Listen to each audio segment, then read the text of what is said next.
Bismillahirrahmanirrahim. Assalamualaikum warahmatullahi wabarakatuh. Salam sejahtera bagi kita semua.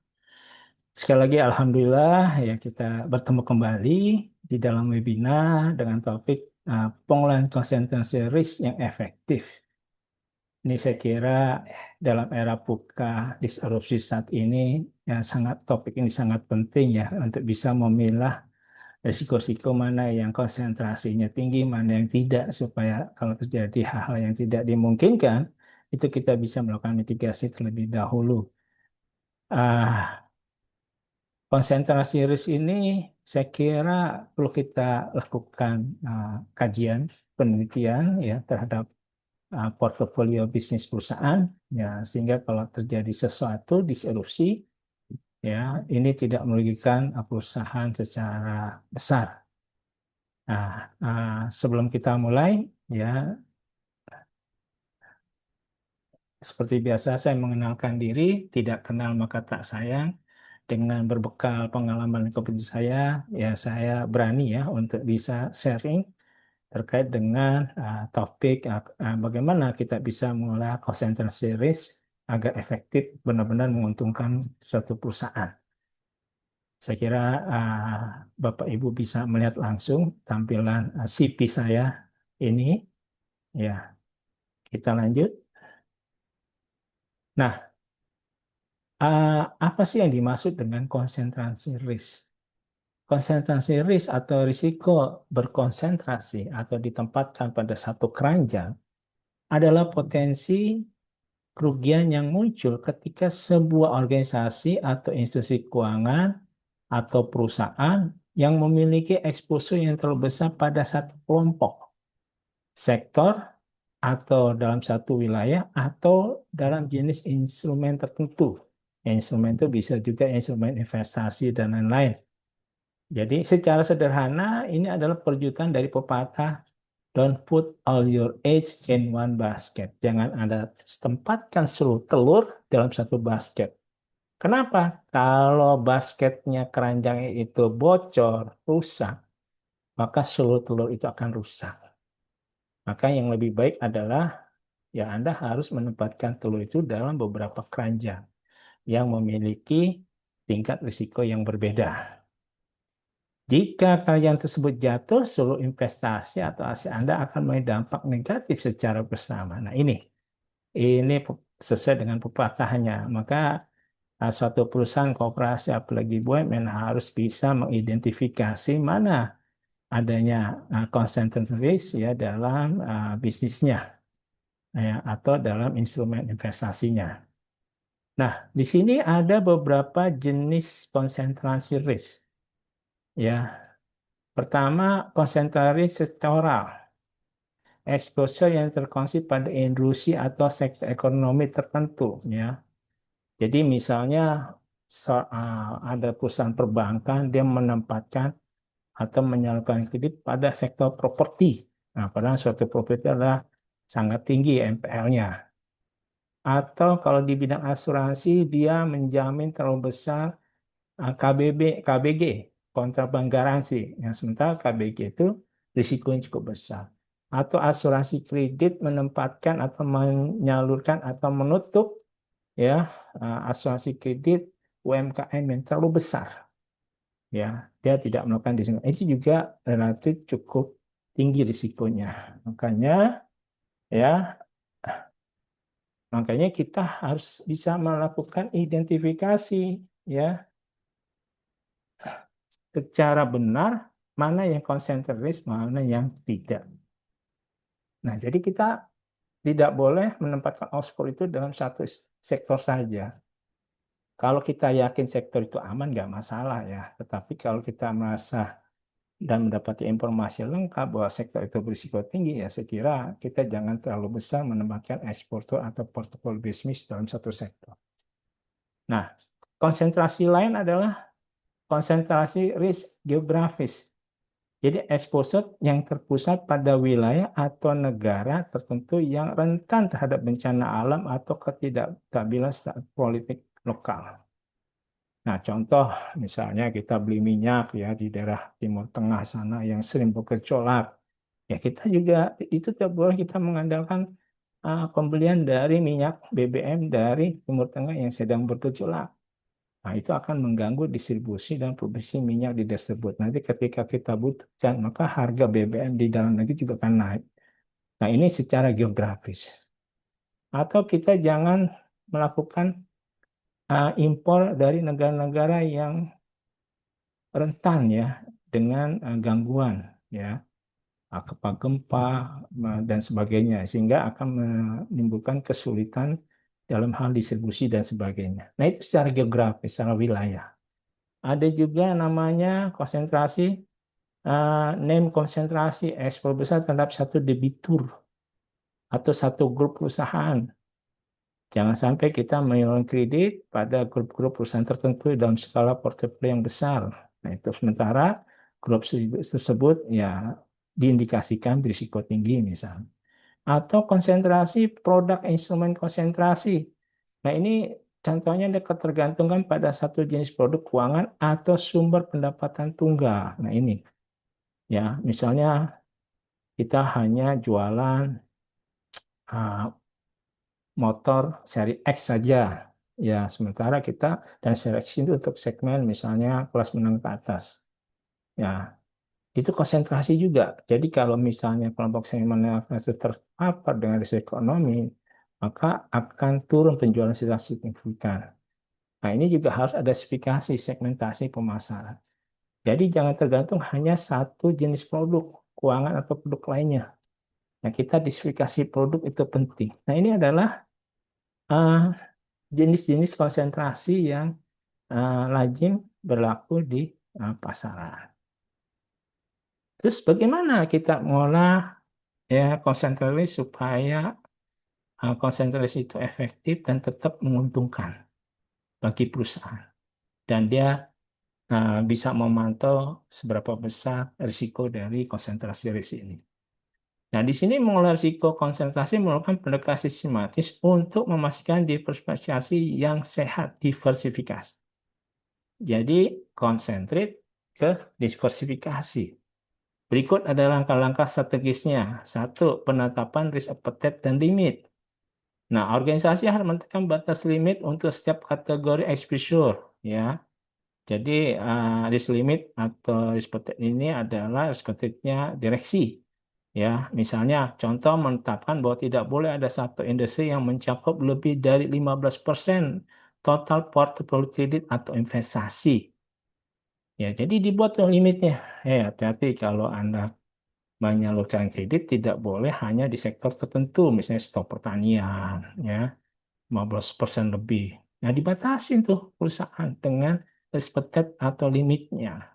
Atau di bidang asuransi, Anda jangan menutup ya asuransi kredit di sektor pertanian saja, ya, lebih dari 5% karena pertanian itu cukup berisiko. Tapi jangan hanya menutup ya asuransi kredit UMKM.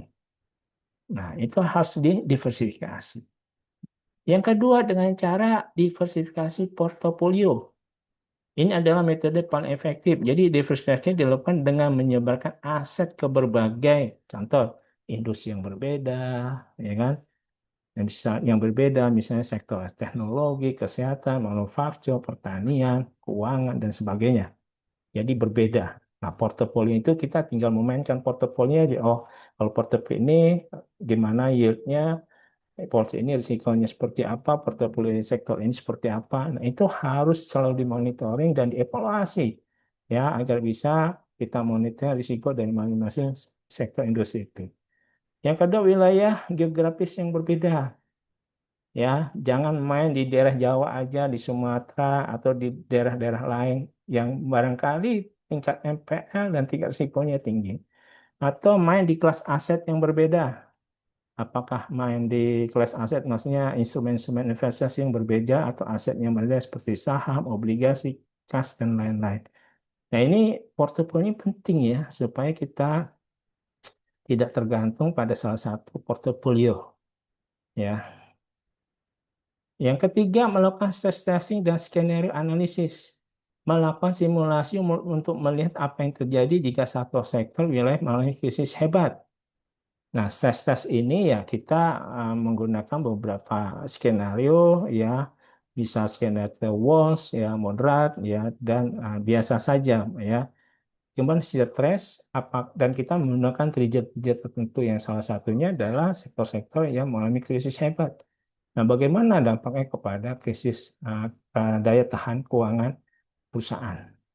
Nah, contoh di sini, bagaimana dampak terhadap modal perusahaan jika sektor perusahaan anjlok sebesar 50%? Ini harus di-stress test. Hasilnya sini kan untuk memastikan strategi sebelum krisis benar-benar terjadi. Jadi stress test itu dilakukan sebelum krisis itu terjadi dengan menggunakan asumsi-asumsi, trigger-trigger, sehingga kalau itu terjadi, skenario yang mana? Worst, apa terburuk, moderat, atau baik, netral, atau baik. Nah, itu dilakukan sebelum terjadi krisis. Jadi kalau itu diutamakan terjadi krisis, nah kita sudah ada mitigasinya. Nah, itu jadi status ini dan skenario analisis juga nanti akan mereka mitigasi kalau berhadapan dengan situasi-situasi skenario worst atau kritis atau sangat buruk ya. Kalau itu terjadi. Nah, bikinlah simulasi-simulasi itu supaya kita tahu apa yang kita lakukan kalau konsentris kita itu di situ terjadi hal-hal yang bisa mengganggu ya daya tahan keuangan perusahaan. Yang keempat, monitoring dan pelaporan rutin. Nah, ini membuat dashboard risiko yang memantau tingkat konsentrasi secara real time. Nah, ini perlu dukungan teknologi informasi. Kita buat dashboard sistem dan sistem itu dinamis, dia berkembang, ya bisa memperlihatkan pola perkembangan dari konsentrasi itu. Jadi jika suatu ekspresi mendekati limit, nah di situ kita buat threshold-thresholdnya, rasnya seperti apa, seperti apa, limitnya apa. Ketika dia berwarna hijau, kuning, coklat, merah, nah sebelum merah, nah kita harus melakukan mitigasi ya, tindakan-tindakan supaya jangan sampai menyentuh threshold yang warna merah atau berisiko tinggi. Nah, di sini manajemen dengan dashboard tool dapat segera mengambil tindakan seperti menghentikan penambahan ekspor baru pada area tersebut yang berwarna merah atau berwarna coklat, itu yang berisiko tinggi. Nah, ini monitoring perlu ya. Yang kelima adalah transfer risiko. Jika konsentrasi terlalu tinggi dan sulit dikurangi secara organik, organisasi dapat menggunakan instrumen asuransi ya, mentransfer risiko gagal bayar atau perusahaan aset kepada pihak ketiga, perusahaan asuransi, atau dia menggunakan sekuritisasi, menjual sebagian percaya aset kepada investor lain untuk mengurangi beban pada neraca perusahaan.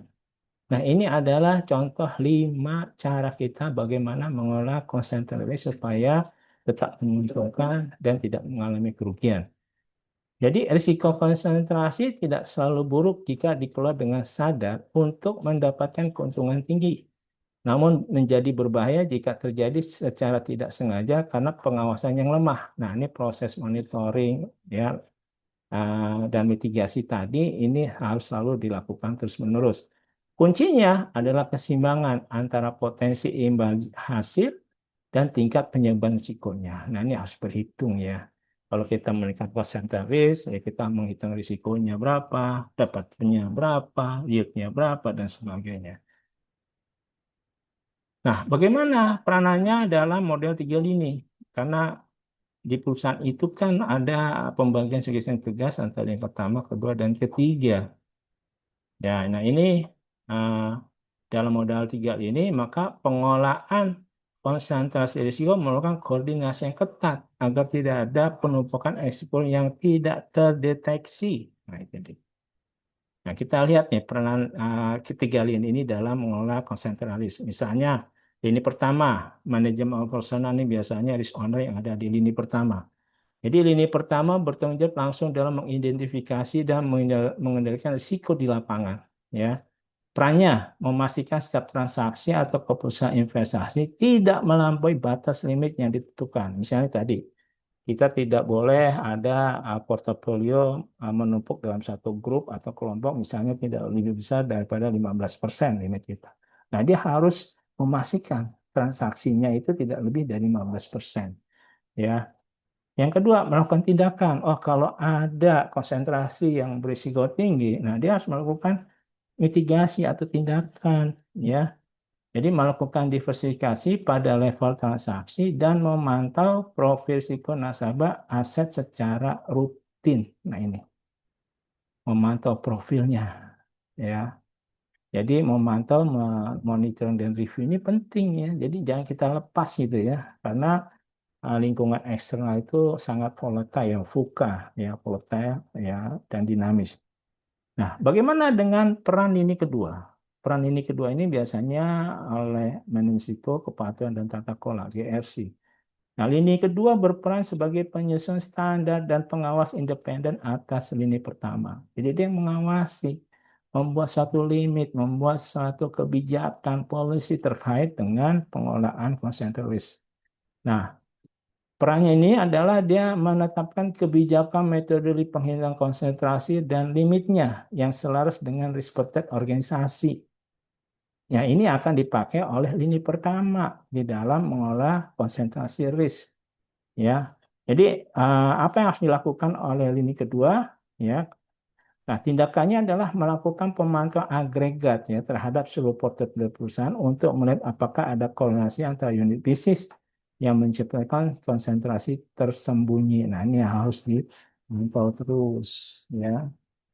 Lini kedua. Jadi lini kedua ini mau membantu melakukan non-technical review ya setelah lini pertama menyusun profil risiko dan memastikan bahwa limit itu tidak terlampaui atau dilewati. Nah, bagaimana dengan lini ketiga? Nah, lini tiga ini biasanya audit internal ya atau SPI atau SKY lah ya. Nah, lini ketiga memberikan keyakinan objektif kepada Dewan Komisaris dan Direksi. Dia memberi sebagai fungsi assurance, memastikan bahwa ya lini pertama menjalankan kebijakan limit concentrated risk yang sudah dibuat oleh lini kedua. Jadi perannya itu adalah mengevaluasi apakah desain dan implementasi pengolahan risiko konsentrasi oleh lini 1 dan lini 2 ini sudah efektif atau belum. Apa yang dilakukan oleh lini pertama untuk mengelola konsentrasi jadi sudah sesuai nggak dengan limit RAS, risk atau kebijakan atau standar prosedur ya pengelolaan konsentrasi risk yang sudah dibuat oleh lini kedua. Hal ini mungkin yang dibuat oleh bisa risiko atau compliance. Nah, tindakan yang dilakukan oleh lini ketiga ini adalah dia memeriksa, mengaudit limitnya apakah dipatuhi nggak oleh lini pertama. Apakah metode stress yang digunakan ini sudah akurat atau belum? Dan apakah ada celah dalam problem risiko ke manajemen yang senior? Nah, ini diaudit sama lini ketiga karena lini ketiga itu mempunyai instrumen audit. Ya, nah, sekarang perangkat risiko apa yang digunakan untuk mengelola risiko yang konsentrasi ini? Jadi biasanya organisasi menggunakan perangkat sebagai berikut. Nah, ini ada, nih saya nggak bisa menjelaskan secara detail lengkap. Jadi Bapak Ibu nanti bisa mencari ya dari referensi lain yang perangkat yang digunakan untuk mengelola konsentrasi risk adalah Herfindahl-Hirschman Index (HHI). Nah, ini indikator statistik yang digunakan untuk mengukur tingkat konsentrasi dalam sebuah portofolio. Ya, cara kerjanya menjumlahkan kuadrat dari presentasi pangsa pasar atau proporsi setiap aset. Semakin tinggi nilai HI, maka semakin tinggi konsentrasi. Jadi dijumlahkan tuh ya dari beberapa pangsa pasar. Dan nanti akan kelihatan ada threshold-nya. Jadi semakin tinggi, ya semakin konsentrasinya tinggi juga. Dan semakin rendah, maka diversifikasinya. Atau semakin rendah diversifikasi. Biasanya semakin tinggi konsentrasi, ya diversifikasinya rendah. Yang kedua menggunakan risk limit framework ya. Jadi dokumen kebijakan yang mengatur ambang batas maksimal untuk ekspor tertentu yang tadi seperti katakan risk limitnya berapa sih 15% untuk konsentrasi atau 20%. Nah, ini sesuai dengan risk appetite-nya direksi. Nah, ini contoh batas maksimum pemberian kredit BMPK dalam perbankan atau limit investasi pada satu sektor industri tertentu. Nah, ini biasanya ditetapkan oleh direksi sebagai risk owner. Jadi risk limit ini akan menjadi rujukan pedoman bagi risk owner di lini pertama di dalam menjalankan bisnisnya supaya sesuai dengan kemauan atau seleranya direksi. Nah, ada alat perangkatnya yang juga ada namanya stress testing dan scenario analysis. Nah, ini perangkat untuk mensimulasikan kondisi ekstrim. Ya, seperti tadi yang dikatakan ya, kegunaannya melihat dampak jika terjadi guncangan pada satu titik konsentrasi. Nah, kira-kira bagaimana dampaknya kepada keuangan dan apa mitigasinya. Misalnya nih, jika 30% aset perusahaan berada di sektor properti, dilakukan simulasi. Apa yang akan terjadi jika harga properti jatuh 40%? Sampai sejauh mana harga itu, kejatuhan harga itu, penurunan harga tersebut itu berpengaruh kepada keuangan perusahaan. Nah, itu nanti akan dibuat asumsi-asumsi ya, skenario ya, dan trigger-triggernya sehingga itu akan meminta opsi-opsi pemulihan dan sebagainya. Nah, opsi pemulihan itu sebagai mitigasi kalau seandainya hal itu terjadi di kemudian hari, maka kita harus ngapain? Harus bermitigasi apa? Jadi ini stress testing ini dilakukan ya sebelum krisis itu terjadi, sebelum gangguan terjadi yang bisa mengganggu konsentrasi risk ini. Yang ketiga, yang keempat dashboard ya, heat map. Nah, ini sini visualisasi risiko yang memotret besarnya exposure terhadap parameter tertentu. Ya, jadi dengan bantuan teknologi IT informasi buat aplikasi kita bisa memonitor nih ya besar exposure pada parameter tertentu apakah secara geografis, produk atau sektor. Jadi kegunaannya nanti memudahkan ini kedua dan direksi untuk melihat titik panasnya hotspot di mana konsentrasi sudah mendekati batas toleransi. Jadi dari dashboard itu kelihatan, oh ternyata konsentrasinya udah mulai 15, 16, 17 bergerak. Sehingga itu bisa kita stop, kita lakukan pengendalian. Nah ini perlu kualitas data dan informasi yang lengkap ya dan update ya setiap saat nih. Nah yang kelima adalah early warning indicator (EWI) ya. Indikator yang memberikan sinyal sebelum risiko konsentrasi menjadi masalah serius. Nah, contoh, tren peningkatan korelasi antar aset atau pertumbuhan yang terlalu cepat pada satu segmen pasar tertentu. Nah, ini yang kita harus selalu punya data, kita monitor. Nah, ini akan lebih mudah kalau dibantu oleh sistem aplikasi ya terpadu, terintegrasi. Kasus-kasus konsentrasi risk, nah ini bisa kita lihat. Contohnya ini ada konsentrasi kredit. Sebuah bank memberikan pinjaman sebesar 40% dari total modalnya. Nah, ini contoh-contoh konsentrasi ya. Jadi dia memberikan pinjaman 40% dari total modal kepada satu grup konglomerat properti. Nah, kalau nanti ada apa-apa dengan grup konglomerat ini, nah dia akan mengalami kerugian minimal 40%. Jika grup tersebut gagal bayar, maka bank tersebut bisa saja kolaps karena hampir 40% dari total modalnya. Nah, ini nggak boleh nih. Nah, makanya perlu ada ya kebijakan limit konsentrasi berapa nih supaya kalau ini terjadi tidak terlalu mengganggu ya keuangan cash flow dari suatu perusahaan. Nah, ada juga konsentrasi geografis nih contohnya. Ya, ini contoh-contoh kasus konsentrasi. Misalnya konsentrasi geografis, misalnya industri otomotif Jerman yang sangat bergantung pada pasar Cina. Jika terjadi konflik geopolitik atau perubahan regulasi di Cina, maka pendapatan perusahaan dapat terancam hilang. Nah ini juga nggak boleh ya, harus ada diversifikasi.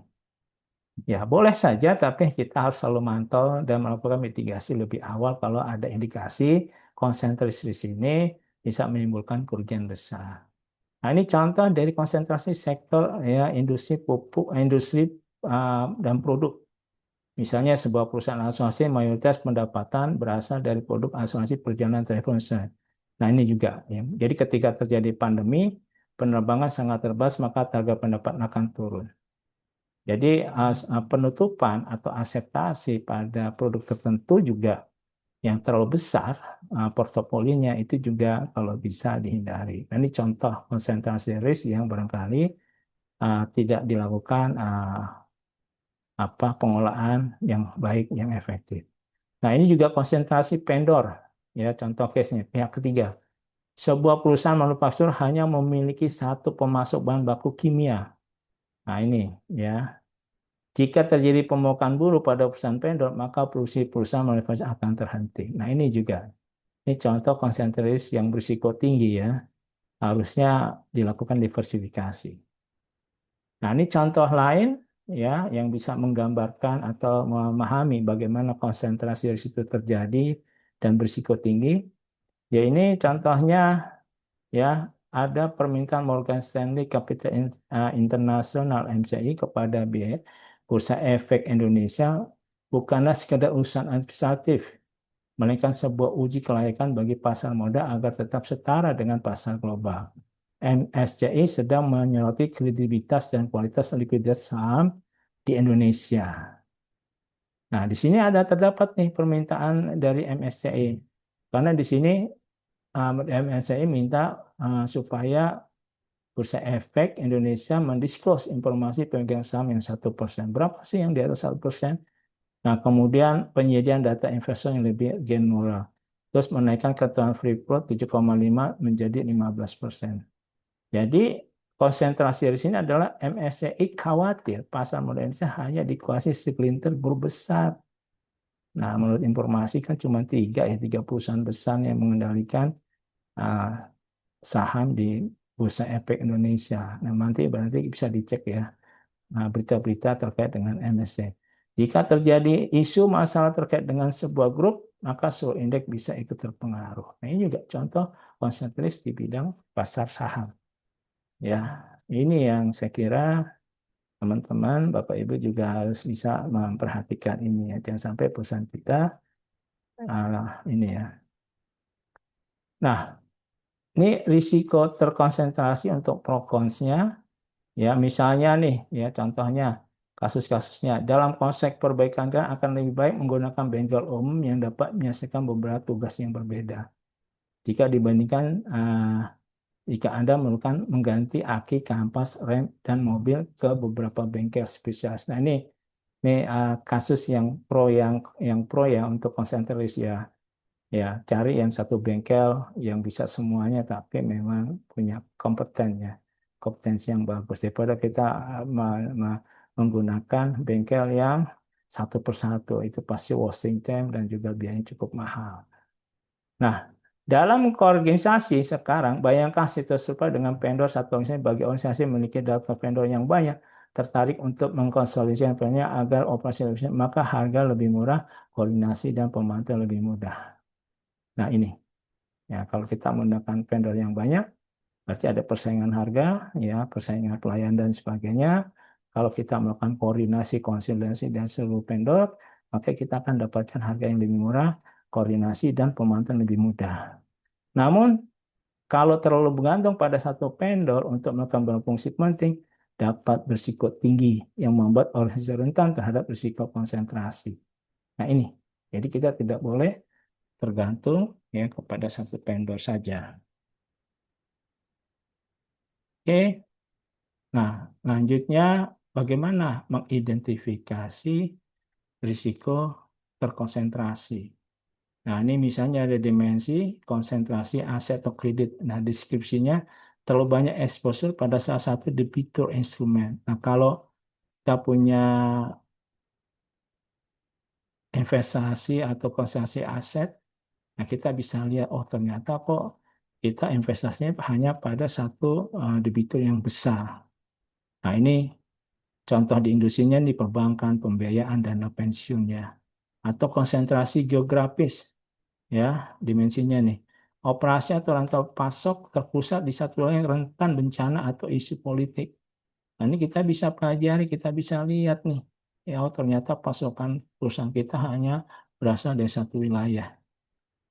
Nah, ini biasanya terjadi di industri, manufaktur, logistik, pertambangan, perkebunan. Atau juga dimensi konsentrasi sektor, industri. Bisnis hanya bergantung pada segmen pasar atau industri tertentu. Ya, nah ini juga tidak boleh ya, apalagi keadaan sekarang ya di daerah Timur Tengah, ya Eropa, ya ini juga lagi ada risiko geopolitik yang cukup tinggi. Nah, ini kalau bisnis kita hanya tergantung pada segmen pasar daerah Timur Tengah atau Eropa, yang bergejolak ini juga tidak. Ini biasanya industri ini terjadi di konsultan IT, agen properti atau UMM makanan dan seterusnya. Jadi diperlukan teknik riskman yang terstruktur dan menyeluruh yang diterapkan pada berbagai unit kerja berdasarkan proses bisnisnya. Nah, ini ya. Jadi konsentrasinya harus dilakukan terus-menerus monitoring, evaluasi atau review ya, terkait dengan risiko-risikonya dengan melakukan proses risiko ya untuk melihat perkembangan seperti yang dikatakan tadi di atas ya kita ada perangkat-perangkat yang digunakan untuk mengolah konsentrasi risk yang efektif. Nah, sekarang alat ukur risiko terkonsentrasi ini apa? Contohnya, ya misalnya kita membentuk atau menetapkan limit atau ambang batas aman untuk revenue, misalnya konteksnya pendapatan.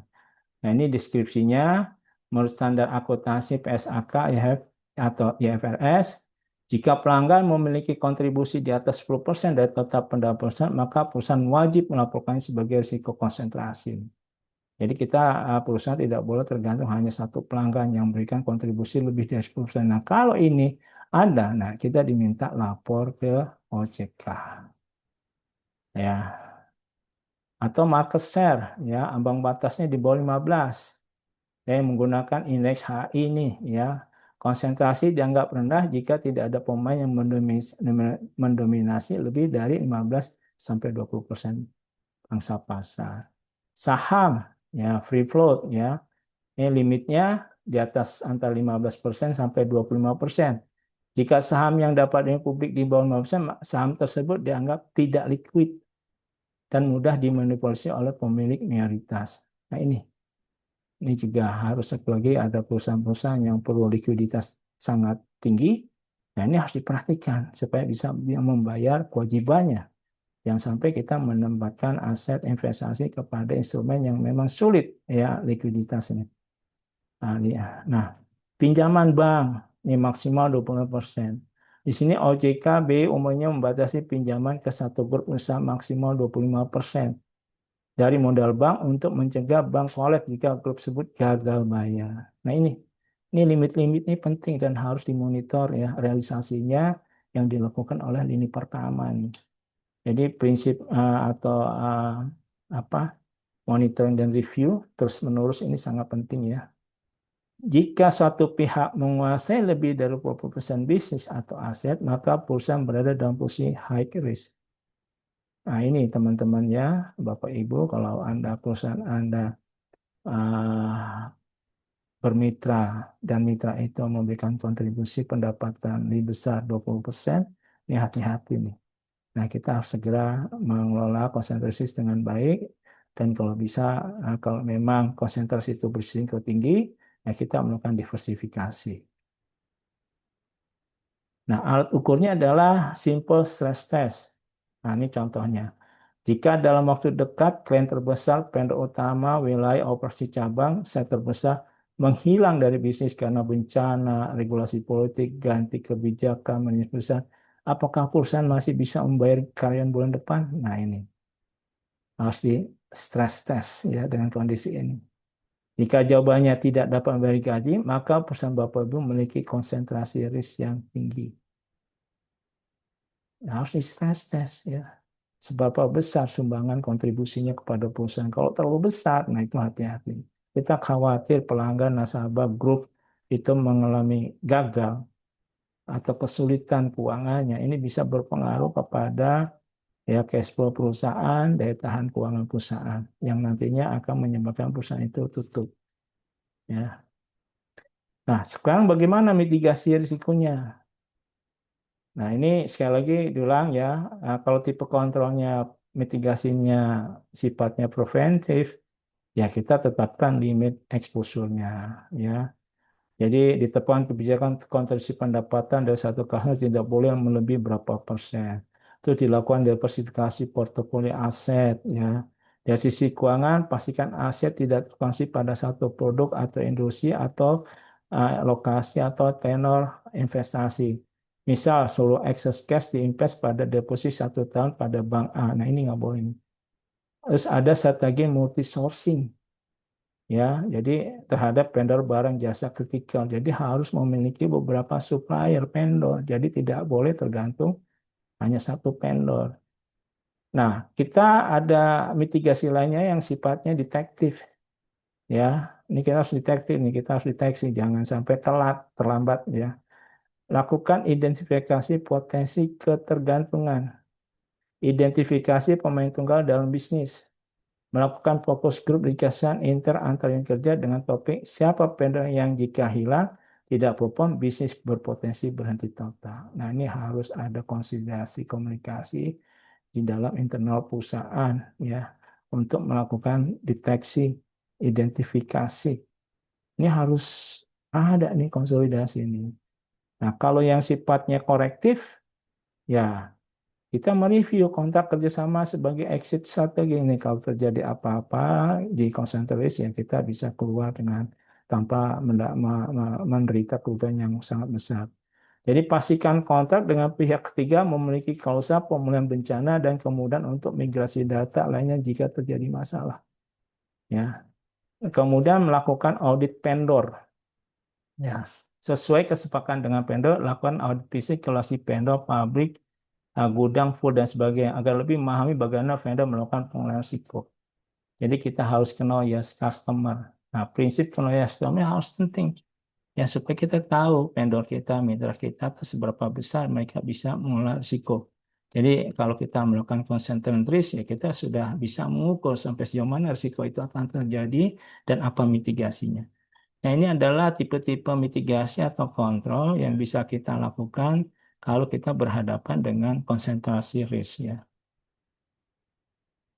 Nah, saya kira demikian, ya. Semoga materi bagaimana mengelola konsentrasi yang efektif dan menguntungkan bisa berguna bagi Bapak Ibu yang perusahaannya barangkali terpapar dengan portofolio bisnis yang konsentrasi. Sekali lagi, jangan tempatkan satu telur dalam satu keranjang.